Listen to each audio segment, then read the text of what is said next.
Hey, it's Todd Duncan. Welcome to day 6 in our 21-day experience together, talking about the gifts that 2020 gave us. Our hashtag campaign is hashtag 2020 gave me.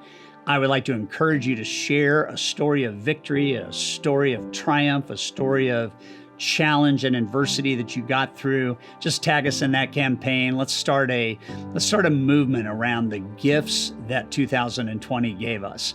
This sixth gift is the gift of fear. And that sounds weird, right? The gift of fear. At some level, I think all of us have had some fear about something as we continue in the midst of this pandemic. I've had fear around a lot of things. I've had fear around family. I've had fear around progress. I've had fear around just health and environment. I've had fear for friends and not fear in necessarily the paralytic kind of way, but just fear. I mean, there's a lot of things that happened in 2020, and I think that will continue to happen in 2021 that at some level are giving us this gift of fear. And arguably, even without COVID, I think all of us at some level have some fears about something, and fear impacts attitude. Yesterday, we spent the day on the gift of attitude. Today, attitude is impacted by fear. So all of these gifts kind of line up to help each other out, be bookends in a sense, and help the journey along. But this fear thing is really important. Best-selling author Elizabeth Gilbert, in her book Big Magic, says, "Fear is a desolate boneyard where our dreams go to desiccate in the hot sun."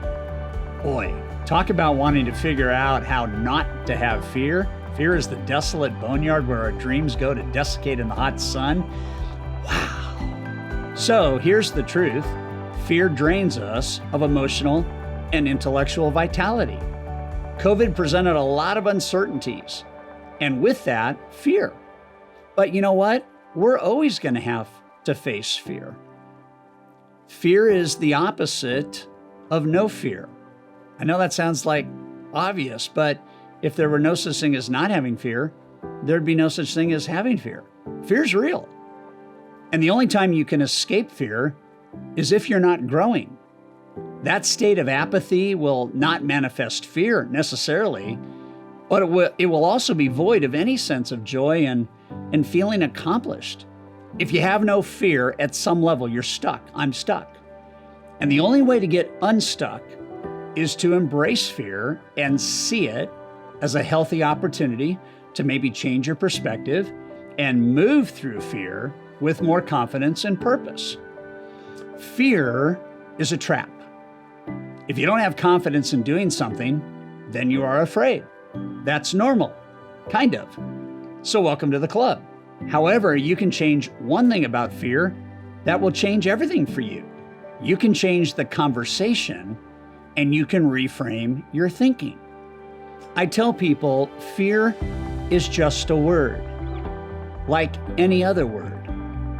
Faith, the opposite of fear, is just a word, like any other word. We alone assign the emotion to the words that will either disempower or empower us to act. Success lies in the emotional power that you or I give to words. Words have power. Your thoughts are words.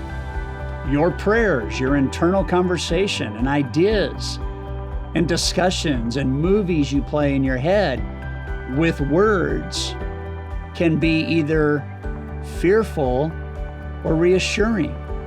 And if you can be more intentional about selecting the right words, you can be more purposeful about advancing in moments where it feels like you should be retreating.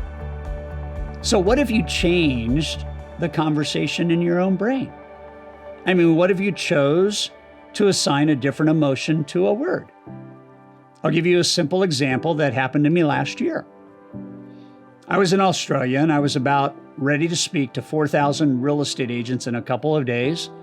And at the last minute, I got a message from the event promoter that they had switched the configuration from a standard stage where I'm on stage facing an audience to a stage now flanked on all four sides by an audience. So I had never spoken to a group of people this way. I'm in the middle, and I essentially have four audiences. I'd never been in the round, or in this case, the square, so to speak. So I felt a level of fear creeping in. But I also know I alone will decide what emotion I will assign to that fear. So what I did is I called my speaking coach in the States a couple days before the presentation. I told him the situation, and he coached me on how to speak in this new, unfamiliar venue. I visualized what this would look and feel like. I went through what is called the 4 corners strategy, and he taught me this, which is how I would deliver the presentation. I saw the 4 different audiences flanking each straight edge of the stage as a normal audience, the way I would usually present.